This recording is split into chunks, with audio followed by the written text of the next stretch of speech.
তা আজকে নমস্কার, আজকে আমি আপনাদের কাছে মান্ডব ঋষির কথা বলবো। অদ্ভুত এক ঋষি। যমরাজকেও ছাড়েনি। যমরাজ সবাইকে শাস্তি দেয়, আর মান্ডব ঋষি যমরাজকে শাস্তি দিয়েছিল। তাহলে ভাবুন কি ডেঞ্জার। তা চলুন আজকে আমরা মান্ডব ঋষির কথা শুনব।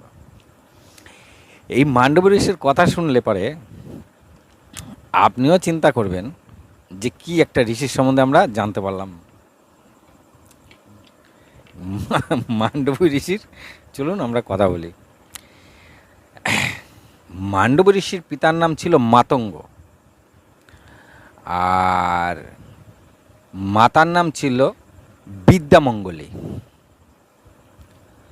আর মান্ডব ঋষি ভার্গব বংশের থেকে এসছে, মানে মান্ডব ঋষি ভার্গব বংশের থেকে মান্ডব ঋষি এসেছে। আমরা মান্ডব ঋষির সম্বন্ধে যেটা জানতে পারি সেটা মৎস্য পুরাণ থেকে। তো এই মান্ডব ঋষি বাল্যকালে, মানে 12 বৎসরের মধ্যে, যেটা সবাই পারে না, 12 বৎসরের মধ্যে মান্ডব ঋষি পুরো বেদ আয়ত্ত করে ফেলেছিল, নিজের হাতে আয়ত্ত করে ফেলেছিল। মানে এতটা পারদর্শী ছিল, স্মৃতিশক্তি খুব ভালো ছিল, যেটা একবার শুনতো একদম মনে করে নিত। এই মান্ডব ঋষি বেদ শাস্ত্রে পারদর্শী হওয়ার পরে উনি যে বেদের মধ্যে যেসব শাস্ত্রগুলি নিয়ে প্রত্যেকটা মানুষকে চলতে বলেছিলেন, উনি সেম টু সেম সব শাস্ত্র মানতেন। সেখানে উনি প্রত্যেক দিন ওই সন্ধ্যার ঠিক আগে গোধূলিবেলায় একটা ব্রত করতেন প্রত্যেক দিন। সেটা মৌন ব্রত ছিল। ভগবান এক মনে মৌন ব্রত থেকে একদম ধ্যানস্থ হয়ে বসে একদম শিবের আরাধনা করতেন মনে মনে, মানে একদম শিবের পুজোরই ছিল, মৌনব্রত হয়ে থাকতো। এইবার এমনই একদিন মান্ডব ঋষি ওই রকমই সন্ধ্যাবেলার দিকে মৌনব্রত হয়ে শিবের আরাধনা করছিলেন। সেই সময় বেশ কিছু চোর অন্যের ধন সম্পদ চুরি করে, মানে গয়নাগাটি সম্পদ চুরি করে একটা পুটলির মধ্যে নিয়ে এসে মান্ডব ঋষির আশ্রমের দিকে ঢুকে পড়ে। এবার মান্ডব ঋষি এত কিছু কিন্তু খেয়াল করেনি, কেননা চোরদের পেছনে রাজার সৈন্যরা লেগেছিল, ধরতে পারলে সাজা হবে। তাই চোররা বাঁচার কারণে মান্ডব ঋষির যে আশ্রম ঘর ছিল সেই ঘরের ভেতরে চৌকির তলায় ঢুকে পড়েছিল ওই চোরগুলি গয়নাগাটি নিয়ে। এবার যথারীতি রাজার সৈন্যরা ঘুরতে ঘুরতে সেই মান্ডব ঋষির ওখানে এসে মান্ডব ঋষি তো বট গাছের তলায় বসে এক মনে ধ্যানস্থ করছে। তার সৈন্যরা তাকে জিজ্ঞাসা করেছে যে এদিকে কি কয়েকটা চোর এসছে, এরকম সে গয়নাগাটি চুরি করে নিয়ে এসছে। তা মান্ডব ঋষি তো মনও ধারণ করে রয়েছে, মান্ডব ঋষি কিছুই বলে না, চুপচাপই বসে আছে। আবার সৈন্যরা জিজ্ঞাসা করলো, তো মান্ডব ঋষি তাও কিছু বলে না, চুপচাপ হয়ে রয়েছে, মানে মৌনব্রত ভগবানের নাম করছে, সেখানে আর কারোর সঙ্গে কোনো কথা বলা যায় না। তো সৈন্যরা একটু কেমন যেন সন্দেহের দিকে দৃষ্টিতে মান্ডব ঋষির দিকে তাকালো, তা কিছু বলেনি তখন। এবার যাই হোক খুঁজতে খুঁজতে মান্ডব ঋষির ওই আশ্রমে ওই ভেতরে ঢুকে পড়েছে সৈন্যরা। ঢুকে সেই চৌকির তলায় দেখে চোর, ওখান থেকে চোরগুলিকে ধরেছে। ধরার পরে মান্ডব ঋষির সামনে নিয়ে এসে বলছে, এই যে চোররা চুরি করে আপনার আশ্রমের তলায় বসে আছে, আর আপনাকে কতবার করে জিজ্ঞাসা করছি যে আপনি কি দেখেছেন, আপনি হ্যাঁও না নাও না কিছুই বলছেন না। তার মানে এই চোরের সাকরত, এই চোরেদের সঙ্গে আপনিও আছেন। যদি এই চোরেরা এখন বেঁচে যেত তাহলে ভাগ আপনিও নিতেন। নানান কথা বলছে তাহলে আপনিও সমান দোষী বলে ওই সৈন্যরা মান্ডব ঋষি ওই চোরেদের সঙ্গে মান্ডব ঋষিকেও বেঁধে নিয়ে রাজার কাছে নিয়ে গেছে। এখন তো রাজা অত কিছু জানে না, রাজা দেখে চোরের সঙ্গে একজন ঋষিও রয়েছে। রাজা সৈন্যদের জিজ্ঞাসা করেছে যে এই ঋষিকে ধরে নিয়ে এসছো কেন? তো তখন সৈন্যরা বলছে যে এদের সঙ্গে ইনিও আছে, কারণ ওনাকে আমি সব কথা জিজ্ঞাসা কোনো কোনো কথা বলে না, তার মানে আছে। তা রাজা আবার মান্ডব ঋষিকে জিজ্ঞাসা করছে যে এই যে চোরদের সঙ্গে আপনাকে ধরে নিয়ে এসছে, তা আপনি কি এদের সঙ্গে আছেন নাকি? তাও মান্ডব ঋষি কিছু বলে না, তো মৌনব্রততে রয়েছে, মান্ডব ঋষি চুপচাপই রয়েছে। তখন রাজা মনে করলো নিশ্চয়ই মান্ডব ঋষি এই চুরির সঙ্গে জড়িত আছে, যার জন্য কিছু বলছে না। তখন মান্ডব ঋষি ওই চোরদের সাথে মান্ডব ঋষিকেও শুলের চড়ার আদেশ দিলেন। শুলে চড়ার আদেশে চোরেদের সাথে মান্ডব ঋষিকেও শুলে দিয়ে দেওয়া হয়। এই শুলে দেওয়ার পরপরই ওই 4টে চোরই মারা যায়। 4জন চোর ছিল, ওই 4টে চোরই মারা যায়, কিন্তু মান্ডব ঋষি ঘুমাতে থাকে আর মৌনব্রতই হয়ে ধরে রয়েছে। তা যথারীতি সৈন্যরা তো শুলে দিয়ে চলে এসছে, ওরা তো মরে গেছে, মান্ডব ঋষি আর মরেনি। মান্ডব ঋষি তো এক জ্যোতি শরীর থেকে বিচ্ছুরিত হওয়া এক শাস্ত্রে পারদর্শী পণ্ডিত, উনি ওইখানে বসেই ওই ভগবানের নাম, শুলের ওপরে বসেই ভগবানের নাম জপে যাচ্ছে। এইবার বেশ কিছুদিন হয়ে যাওয়ার পরে সৈন্যরা এসছে, এসে দেখছে ওই ওই চোরগু এই সবাই মারা গেছে, কিন্তু এই ঋষি মারা যায়নি। তখন তড়িঘড়ি তারা রাজার কাছে এসছে, রাজাকে এসে বলছে যে সবাই মারা গেছে, কিন্তু ওই ঋষি এখনও মারা যায়নি, ওই ঋষি এখনও শুলের ওপরে বসে একটু হালকা করে ঘুমাচ্ছে আর চুপচাপ বসে আছে, সে এখনও জীবিত, খাওয়া দাওয়াও করেনি। তখন রাজা খুব আফসোস করে যে তাহলে তো ইনি যাইতাই ঋষি নয়, নিশ্চয়ই কোনো সিদ্ধ পুরুষ, আমরা একটা ভুল করে ফেলেছি। তড়িঘড়ি রাজা দৌড়িয়ে এসছে। সে রাজা নিজের ড্রেসপত্রও পরেনি, পায়ে চটিও ছিল না, খালি পায়ে দৌড়িয়েছে, মাথায় মুকুটও নেই। এসে সাথে সাথে সৈন্যদের বলছে ওনাকে নামাও ওপর থেকে। তা ঋষিকে নামিয়েছে। রাজা তো পড়ি সেই ঋষির পায়ে ধরে বলছে আমাকে ক্ষমা করুন, আমার ভুল হয়ে গেছে, নিশ্চয়ই আমার কোথাও ভুল হয়েছে, আমি আপনাকে শুলে চড়িয়েছি, এটা আমার ঠিক হয়নি। তখন মান্ডব ঋষি চুপচাপই রয়েছে। তখন রাজা সাথে সাথে সৈন্যদের বলল শুলটা ওনার ওখান থেকে খুলে দাও। আসলে শুল কিভাবে দেয়, শুলটা অনেকটা ওই বল্লমের মতন দেখতে, মাটির মধ্যে গাঁথা থাকে আর আগায় চোক্কা থাকে, সেটা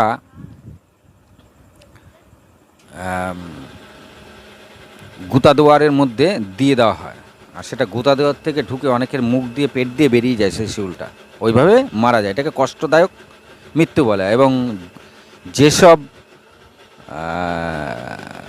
লোকেরা খুব বেশি বড় অপরাধ করে তাদের জন্য রাজ্যে এই টাইপের শাস্তি দেওয়া হতো, মৃত্যুদণ্ড যাকে বলে, এই টাইপের মৃত্যুদণ্ড দেওয়া হতো, খুব কষ্টকর মৃত্যুদণ্ড। তো মান্ডব ঋষি যখন ওই শুল খুলতে গেছে, শুল আর খোলে না, অনেকক্ষণ টানা হেঁচড়া করেছে, শুল আর খোলে না। তখন রাজা বলছে, সৈন্যরা বলছে যে রাজামশাই শুল তো খুলছে না, কেন ভেতরে ঢুকে আছে। যখন কিছুতেই আর শুল খোলে না, তখন রাজা বলছে ঠিক আছে তাহলে শুলটা কেটে দাও। এই শুলটা তখন কেটে দেয়। শুলটা কিন্তু মান্ডব ঋষির শরীরের মধ্যেই গেঁথেছিল। এবার রাজা তো ক্ষমা চেয়েই যাচ্ছে। তখন মান্ডব ঋষি লাস্টে বলছে আমি তোমাকে কি দোষ দেব, তুমি হয়তো আমাকে জিজ্ঞাসা করেছিলে, কিন্তু আমি তখন ব্রততে ছিলাম, মৌনব্রততে। আমি প্রতিদিনই সন্ধ্যার পরে মৌনব্রততে থাকি, তো তাই তোমার সঙ্গে আমি কোনো কথা বলতে পারিনি। আমি তোমাকে এর জন্য কোনো দোষারোপ করছি না, নিশ্চয়ই আমার কোনো কার্য ভুল করেছি, নিশ্চয়ই এমন কোনো অন্যায় করেছি যার জন্য আমাকে এই শাস্তি ভোগ করতে হলো। মান্ডব ঋষি রাজাকে ক্ষমা করে দিলেন। এইবার ওই শুল নিয়েই বাকি জীবনে সে তপস্যা করে, তপস্যা করে সিদ্ধি লাভ করে পরম ধামে গিয়ে উপস্থিত হয়। কিন্তু মান্ডব ঋষির মনে মনে কিন্তু একটা কথা রয়েছে। মান্ডব ঋষি যত জীবন বেঁচে ছিল উনি খালি একটা জিনিস চিন্তা করেছে যে আমি এমন কি কাজ করেছি যে আমাকে এই কষ্ট ভোগ করতে হলো। আমার জীবনে তো মনে পড়ে না যে আমি এমন কোনো অন্যায় করেছি। এইটা মান্ডব ঋষি মনে মনে সবসময় মনের মধ্যে ঘুরতো। আমি এমন কোনো অন্যায় করিনি যার জন্য আমাকে এই শূলে বিদ্ধ হতে হলো, আর এই শূল এখনও শরীরের মধ্যে ঢুকে বসে আছে। তা যখন তিনি পরমধামে গেলেন, ওইখান থেকে পরমধাম ভালো করে দেখে নিয়ে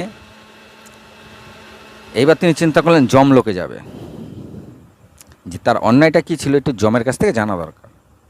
যথারীতি তিনি যমলোকে এসছে। এই যমলোকে আসার পরপরই যমলোকে একটা টলমল শুরু হয়। তখন যমরাজ ভাবে নিশ্চয়ই আমার দ্বারা কোনো ভুল হয়েছে। যমলোক কেন টলমল করছে? তখন মান্ডব ঋষি যমলোকে ঢুকেছে। মান্ডব ঋষি সোজা যমরাজের রাজসভায় উপস্থিত। মান্ডব ঋষিকে দেখে যমরাজ রীতিমতন প্রণাম টনাম করেছে। প্রণাম টনাম করে যমরাজ বলছে, মান্ডব ঋষিও যমরাজকে প্রণাম করেছে। দুজনকে প্রণাম করার পরে এবার যমরাজ জিজ্ঞাসা করছে, আপনি এখানে কেন এসেছেন? আপনার তো পরমধামে যাওয়ার কথা। তো বললাম, আমি পরমধামে ঘুরে এসেছি, আমি পরমধামেই যাব। আমার একটা কথা জিজ্ঞাসা করার ছিল আপনাকে। তা যমরাজ বলল, কি? বলে, আমার জীবনে মনে পড়ে না আমি এমন কোনো অন্যায় করেছি যার জন্য আমাকে শুলে চড়তে হয়েছে। তা আমি কি অন্যায় করেছি আমাকে একটু বলতে পারেন? তখন যমরাজ বলছে, হ্যাঁ, আপনার দ্বারা একটা অন্যায় হয়েছে।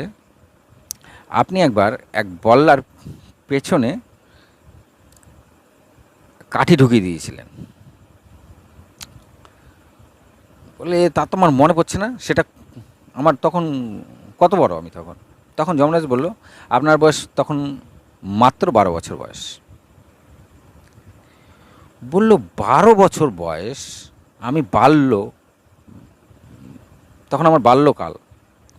শাস্ত্রেই আছে 12 বছর পর্যন্ত কারো দ্বারাই কোনো রকম কোনো পাপ পুণ্য ধরা হয় না।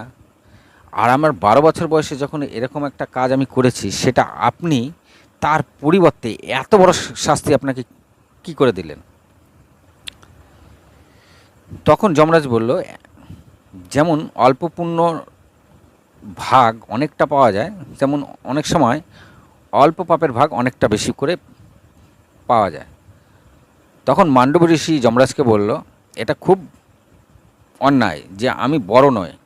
বড় হয়ে যদি কোনো অন্যায় করতাম তাহলে আপনি আমাকে শাস্তি দিতে পারতেন। আমার যখন মাত্র 12 বছর বয়স, আমার সম্পূর্ণ বুদ্ধি পর্যন্ত হয়নি, সে সময় যদি আমি একটা অন্যায় করে থাকি, তার পরিবর্তে আমার এরকম শাস্তি? শুলে তো চড়তে হয়েছে, সেই শুল আমার মৃত্যু আগ পর্যন্ত আমাকে সেই শুল আমার শরীরের মধ্যে ঢুকে বসেছিল। এত বড় শাস্তি তো হওয়ার কথা না। তখন মান্ডব ঋষি শনির উদ্দেশ্যে বললেন, যদি শনি ঠাকুর 12 বছর বয়স পর্যন্ত কোনো বাচ্চার কোনো পাপ পুণ্য ধরা হবে না, শনির উদ্দেশ্যে বললেন যে শনি ঠাকুর এগুলো ধরবে না। আর তারপরে তিনি যমরাজকে বললেন, আমি আপনাকে অভিশাপ দিচ্ছি, আপনি যে এত ছোটো অন্যায়ের জন্য আমাকে এত বড় শাস্তি দিয়েছেন, তা আপনারও এটা অন্যায় হয়েছে যে আমার শুল আমার শরীরের মধ্যে ঢুকে বসেছিল আমার মৃত্যুর আগ পর্যন্ত।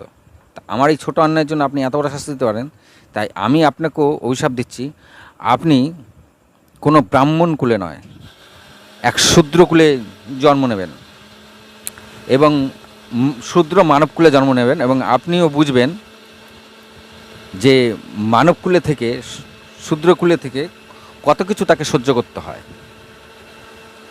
তা বোঝেন ঠেলা, যমরাজ সবাইকে শাস্তি দিয়ে বেড়ায়, একমাত্র মান্ডব্য ঋষিই ছিল যে যমরাজকে শাস্তি দিয়েছিল। বুঝুন ঠেলা, যমরাজ কি শাস্তি দেবে সবাইকে? যমরাজকে পর্যন্ত মান্ডব্য ঋষি ছাড়েনি। তা সেই যমরাজ পরবর্তীকালে আমাদের মহাভারতে এক দাসীর গর্ভে বিদুর হয়ে জন্ম নিয়েছিল। আপনারা অনেকে এটা জানেন, বিদুর হয়ে যমরাজ কিন্তু জন্ম নিয়েছিল দাসীর পেটে। দাসী শূদ্র ছিল, আর এই বিদুর ছিল প্রচণ্ড ধর্মপরায়ণ। যেহেতু ধর্মরাজ, যমরাজকে ধর্মরাজও বলা হয়, আপনারা এটা জানেন। তো যমরাজ ধর্মরাজ, আর যেহেতু ধর্মরাজ পৃথিবীতে জন্ম নিয়েছে বিদুর রূপে, তাই বিদুরও ধর্মের প্রতি প্রচণ্ড নিষ্ঠা ছিল। কিন্তু মান্ডব ঋষির কথা এখানেই শেষ নয়। মান্ডব ঋষি যখন শুলের মধ্যে ছিল, এর মধ্যে একটা ঘটনা আছে, ঘটনাটা বলে শেষ করব। মান্ডব ঋষি যখন শুলের মধ্যে ছিল, সেই সময় কৈকেশী নামে এক ব্রাহ্মণের কথা আছে। এই কৈকেশী ব্রাহ্মণ পূর্বকালে পাপের কারণে পরবর্তীকালে কুষ্ঠরোগ হয়েছিল কৈকেশী ব্রাহ্মণের। তার শরীরে রূপের প্রচণ্ড বড়াই ছিল, আর তিনি সবাইকে তাচ্ছিল্যের চোখে দেখত। সেই পাপের কারণে পরবর্তীকালে তার শরীরে কুষ্ঠ রোগ হয়, এবং তাকেই সবাই তাচ্ছিল্য করত। মানে আগের জন্মে ও সবাইকে তাচ্ছিল্য করে বেরিয়েছে। কৈকেশী ব্রাহ্মণ আগের জন্মে সবাইকে তাচ্ছিল্য করে বেরিয়েছে। আমার ওর রূপ ছিল খুব ভালো, খুব সুন্দর দেখতে ছিল, মানে অতটা পাত্তা দিত না, কি তুই দেখতে, তার থেকে আমি অনেক ভালো দেখতে। তা এই কৈকেশী ব্রাহ্মণ পরের জীবনে ওর শরীরের মধ্যে কুষ্ঠ হয়। এবার ওই ওকে আর কেউ পছন্দ করে না। কালক্রমে এই কৈকেশী ব্রাহ্মণের সঙ্গে এক রাজার মেয়ের বিয়ে হয়। এই রাজার মেয়ের সম্বন্ধে আমি পরে একটা আস্ত ভিডিও দেবো। আপাতত এটা মান্ডব ঋষির কথা, তাই শর্টে এই গল্পটা করছি। এখানে একটা অনেক বড় গল্প আছে। তা যার সঙ্গে বিয়ে হয় ওই কৈকেশী ব্রাহ্মণে, সেই নারী ছিল একদম পতিব্রতা সতী নারী ছিল। যখন মানে আমি এখানে ছোট্ট করে বলছি, পরে পুরো ঘটনাটা বলবো। ওই নারীর কথা আছে। ওই নারীকে রাজা ঠিকঠাক দেখতে পারত না। তা মেয়েকে তাচ্ছিল্যের ভরে রাজাই বাধ্য করেছিল ওই কুষ্ঠরোগী কৈকেশী ব্রাহ্মণের সঙ্গে বিয়ে করার জন্য। যাই হোক, কুষ্ঠরোগী তার স্বামী হয়েও ওই মহিলা তার স্বামীকে ভীষণই ভালোবাসতেন এবং সবসময় সেবা শুশ্রূষা করতেন। আর কুষ্ঠগুলি যেখানে যেখানে হয়েছিল সেখানে ওষুধপত্র সব কিছু দিতেন, তিনিই এক প্রকার খাওয়াতেন। স্বামী তো কুষ্ঠরোগে পড়ে থাকতো সারাদিন, ঘরে কিছু করতো না। যাই হোক, এইভাবে তার দিনকাল চলছিল। তো তিনি অনেক চেষ্টা করে যাচ্ছেন। একদিন ওই কুষ্ঠ শরীরেই ও একদিন বাইরে বসেছিল বারান্দার দিকে, তার সামনে দিয়ে রাস্তা ছিল, সেই রাস্তা দিয়ে এক বেশ্যা যাচ্ছিল। সে বেশ্যা এত সুন্দর দেখতে, ও কৈকেশী ব্রাহ্মণের খুব ভালো লেগে গেছে। ঠিক আছে, এবার বউকে ডেকে বলছে যে আমার ওই যে মহিলাটা গেল, ওই মহিলাকে আমার খুব ভালো লেগেছে, তুমি ওই মহিলার বাড়িতে আমাকে নিয়ে যেতে পারবে? তা বুঝুন ঠেলা, সে তার স্ত্রীকে বলছে অনেক বেশ্যার বাড়িতে যাবে।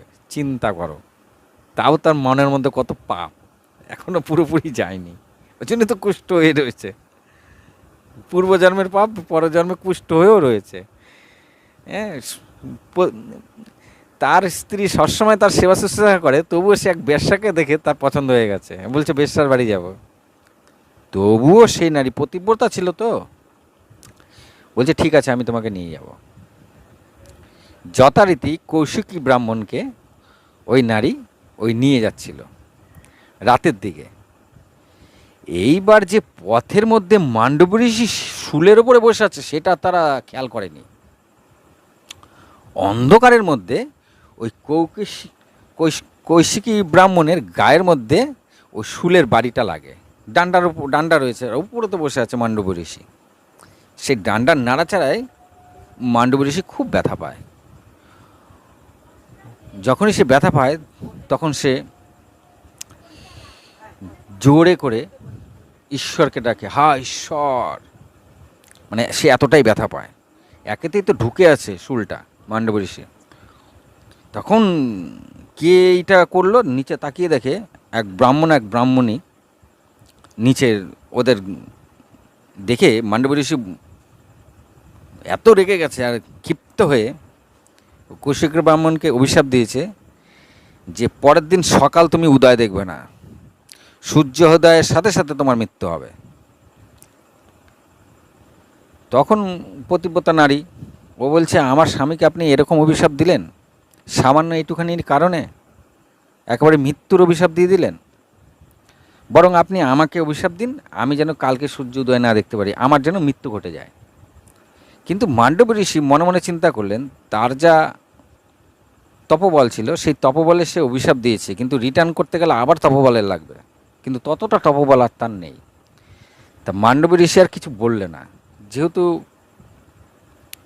অভিশাপটা একটু কড়াই হয়ে গেছে, কিন্তু সেটা ফেরতও নিতে পারছে না, অতটা তপবল নেই। সে আবার মান্ডব ঋষি আবার চোখ বুজে আবার ঠাকুরের ধ্যান করতে শুরু করে দিয়েছে।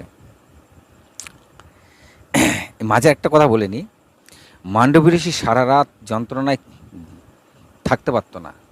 তখন মান্ডব ঋষি অন্য অন্য ঋষিদের একটু ডাকতেন মনে মনে। সেই ঋষিরা কাকরূপে আসতো মান্ডবের কাছে, এবং কাকরূপে এসে মান্ডব ঋষির সঙ্গে কথা বলতো। এতে মান্ডব ঋষি একটু কষ্টটা দূর হতো। এটা মান্ডব ঋষির কষ্ট দূর করাতে অন্য অন্য ঋষিরা কাকরূপে আসতো। যাই হোক, এবার কৌশিকী ব্রাহ্মণের কথায় আসি। এইবার মান্ডব ঋষি তো যেই আবার ঠাকুরের নাম করছে চোখ বুঝে, তার পতিব্রতা নারী ছিল কৌশিকী ব্রাহ্মণের স্ত্রী, তা তার কথা আর কিছুই শুনছে না মান্ডব ঋষি। তখন সে সেই রাজ্যের যে রাজগুরু তার বাড়িতে গিয়ে বলছে যে এরকম এরকম ব্যাপার, আমার স্বামীকে ওই যে শুলে চড়ানো আছে ওই ঋষি অভিশাপ দিয়েছে। তা ওই ব্রাহ্মণ বলছে, ও এক ভণ্ড ঋষি, চুরি টুরি করেছে, এখনও মরেনি, মরে যাবে, ঠিক আছে। তখন ওই পতিব্রতা নারী বলছে, কিন্তু উনি ওনার নাম বলেছে, উনি বলছে আমি মান্ডব্য ঋষি, আমি অভিশাপ দিচ্ছি। তখন রাজগুরু চিন্তা করেছে, আরে মান্ডব্য ঋষি ওই শুলের উপরে রয়েছে। তো শুনে নিন, পরের দিনকেই রাজা কিন্তু ওই সৈন্য সমেত মান্ডব ঋষিকে নামিয়ে নিয়েছিল। তা রাজগুরু পরের দিন সকালবেলা গিয়ে রাজাকে খবর দিয়েছিল সৈন্য সমেত গিয়ে, যে মান্ডব ঋষিকে কিন্তু আপনি শুলে চড়িয়েছেন। তখন রাজগুরু চমকে যাওয়াতে তখন ওই স্ত্রী জিজ্ঞাসা করলো যে আপনি চমকে গেলেন কেন? বলে, মান্ডব ঋষিকে তুমি চেনোই না, মান্ডব ঋষি তো মহান ঋষি, উনি যখন অভিশাপ দিয়েছে খণ্ডানোর ক্ষমতা আমারও নেই, আমি কিছু করতে পারবো না। তখন ওই স্ত্রী ব্রহ্মা বিষ্ণু মহেশ্বরের উদ্দেশ্যে বলছে, হে ত্রিদেব, আমি যদি সতী হই, আমি যদি পতিব্রতা নারী হই, আর আমি যদি আমার স্বামী ছাড়া অন্য কোনো পুরুষের চিন্তা না করে থাকি, তবে কালকেও সূর্য উদয় হবে না। বোঝেন টেলা? সত্যি সত্যি মহাদেব ত্রিদেব নড়ে বসেছে, এদিকে যমরাজও নড়ে বসেছে, ইন্দ্ররাও নড়ে বসেছে, সূর্যও চিন্তায় পড়েছে। পতিব্রতা নারী আর সতী নারী, আর সতী নারী ছিল। সূর্য আর পরের দিন উদয় হয়নি।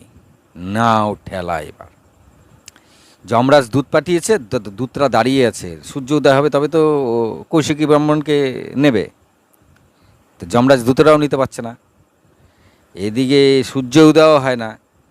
ইন্দ্র দেখছে যে সূর্য উদয় হচ্ছে না, ইন্দ্র আবার ত্রিদেবও দেখছে সূর্য উদয় হচ্ছে না। এরকম অনেক এই বেশ কয়েকদিন কেটে গেছে, সূর্য উদয় হয় না, সংসারে টলমল করছে, ধ্বংস হওয়ার মুখে পৃথিবীর সমস্ত জীব জগৎ। আর ওই নারী কৌশিকী ব্রাহ্মণকে কোলে নিয়ে বসে আছে চুপচাপ মান্ডব ঋষির সামনেই। সূর্য উদয় আর হয় না। তখন সবাই দেবতা মিলে বললো, কী করা যায়, কী করা যায়? তখন সবাই মিলে বিষ্ণুর কাছে এসলো। বিষ্ণু বললো, আমি এটা ব্যাপারটা জানি, তোমরা সবাই মিলে এখনই এক কাজ করো, অত্রির পত্নী অনুসুয়ার কাছে যাও। আপনারা সবাই জানেন অনুসুয়া কথা। তা সব দেবতা মিলে অনুসুয়ার কাছে এসে পুরো ব্যাপারটা ভেঙে বলে। তখন অনুসুয়া বলে যে হ্যাঁ, সতীত্ব নারীর শক্তি এমন, তাকে খণ্ডন করার ক্ষমতা কোনো দেবতারও নেই। হ্যাঁ, একটা সতী নারীরকে খণ্ডন করার ক্ষমতা আরেকটা সতী নারীর আছে, তা জেনে নিন, সতী নারী যদি কোনো সংকল্প করে, তাকে খণ্ডানোর ক্ষমতা কোনো দেবতার নেই। এই জিনিসটা অনেকে জানে না। আর একটা সতী নারীর ব্রত বা সংকল্পকে খণ্ডন করতে পারে আরেকজন সতী নারী, এটা আপনারা জেনে নিন। এবার চলুন অনুসূয়া কী করে এটাকে খণ্ডন করলো। সবাই মিলে আসার পরে অনুসূয়া বললো, ঠিক আছে, আমি দেখছি ব্যাপারটা। দেবতারা চলে গেছে, অনুসূয়া এবার যথারীতি ওখানে এসছে। তখন ওই নারীকে নমস্কার করে, আমার নারী, ওর নাম মনে পড়ছে না, নাম আছে একটা, নামটা মনে পড়ছে না, নমস্কার করে বলছে যে কী হয়েছে তোমার। তখন ও বলছে এই ব্যাপার, সূর্য উদয় হলে আমার স্বামী মারা যাবে। তখন ও বোঝাচ্ছে অনুসূয়া যে সূর্য উদয় হলে তোমার স্বামী মারা যাবে, মাত্র একজন মারা যাবে, আর সূর্য উদয় হচ্ছে না বলে পুরো সংসার মরে যাচ্ছে, সেটা কি তুমি জানো? তখন বলছে আমি জানি না, আমার স্বামী ছাড়া কেউ নেই, তাহলে আমাকে মেরে ফেলুন, আমার কোনো অসুবিধা নেই, আমাকে মেরে ফেলুন, কিন্তু আমার স্বামীকে বাঁচিয়ে রাখেন। তা অনুসূয়া বলছে না, সেটা কি কখনো হয়? তখন অনুসূয়া বলল, ঠিক আছে, আমি তোমার ব্যথা বুঝতে পেরেছি, তোমার স্বামীর শরীরে দেখছি তো অনেক কুষ্ঠ আর বুড়ো। তখন বলছে হ্যাঁ, আমার স্বামী কুষ্ঠ আর বুড়ো, কুষ্ঠের জন্য বুড়ো বুড়া বুড়া দেখতে। তখন অনুসূয়া বলছে আমি কুষ্ঠও দূর করে দিচ্ছি, এই বুড়া ও ইয়ং হয়ে যাবে দেখতে, আর তোমার স্বামী মরবেও না। তুমি এখনই সূর্যকে বলো উদয় হতে, তারপরে আমি ঠিক করতে পারবো, এখনই ঠিক করতে পারবো না। তা যাই হোক, সেই স্ত্রী সূর্যদেবকে নমস্কার করে বলল, দেব, এবার আপনি উদয় হন। তা সূর্য উদয়ের সাথে সাথে কৌশিক ব্রাহ্মণ মরে গেছে। তখন তো অলরেডি সেই স্ত্রী বিলাপ করতেছিল। তখন অনুসূয়া বললো, তুমি বিলাপ করো না, এবার আমার উপরে ছেড়ে দাও। মানে মান্ডব ঋষি যে অভিশাপ দিয়েছিল সেটা কেটে গেল, মানে কৌশিক ব্রাহ্মণ মারা গেছে।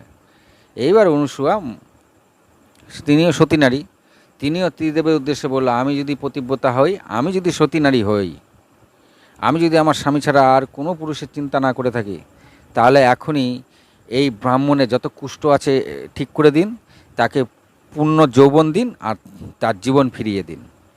দিয়ে বলে অনুসূয়া একটু জল নিয়ে জলের ওপরে, জলের সঙ্গে কথা বলে জলকে ওই কৌশিকের ব্রাহ্মণের গায়ে ছুঁড়ে মারে।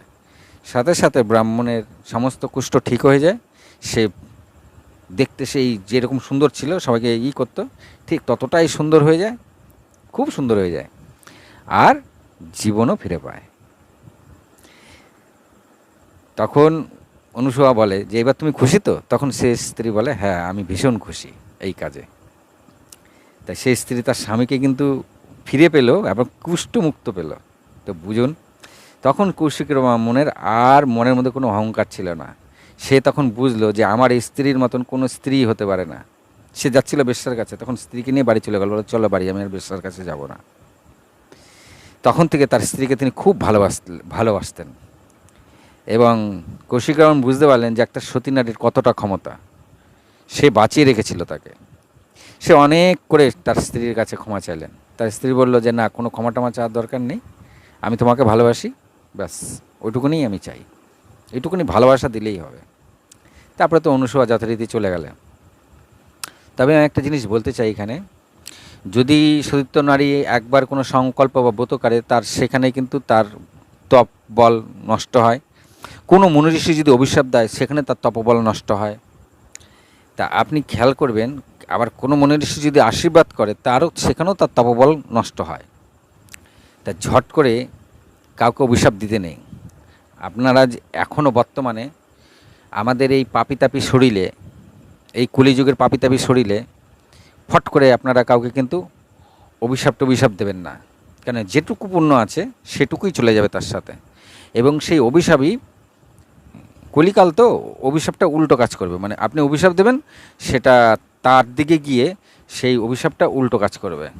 এটা কিন্তু সত্য যুগ না, মানে আপনার আবহাওয়া সুন্দর না, আবহাওয়া ভালো না, তা আপনার যে অভিশাপ দিলেন সেটা লেগে যাবে, তার আবহাওয়া খারাপ, আপনার অভিশাপটা আপনার দিকে রিটার্ন আসবে।